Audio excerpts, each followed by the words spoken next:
The Athanor Affair. You've probably seen the headlines by now.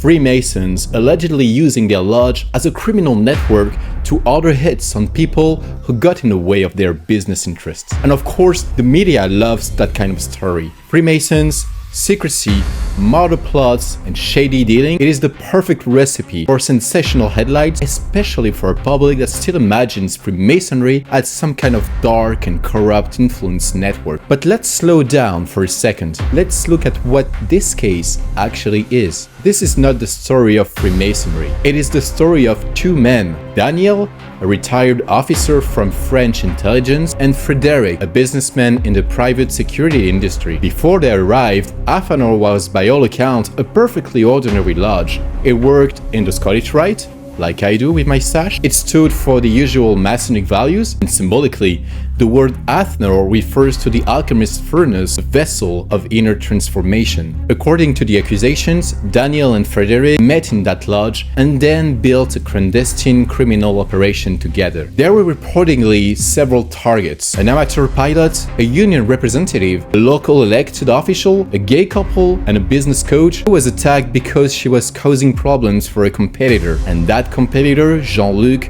was also a Freemason of the Athanor Lodge. Now let's be clear. This story is appalling, and yes, it unfairly stains the image of all Freemasons. But it is not the story of Freemasonry. It is the story of Daniel, Frédéric, and Jean-Luc. And in fact, Masonic justice acted before the civil courts did. These three men were expelled from the order 5 years ago. Yes, they met in lodge, but they could just as easily have met on the golf course. Will the entire country then be condemning golfers? Probably not. And when you look more closely at the people involved, many of them came from the intelligence circles. The media could just as easily have branded this the intelligence affair, but Freemason scandals simply sells better. One thing is certain, Freemasonry may promote humanist values, but it is still a human institution. It can contain bad actors. The difference is, the proportion is tiny. There are around 2.6 million Freemasons worldwide, and roughly 10 times that number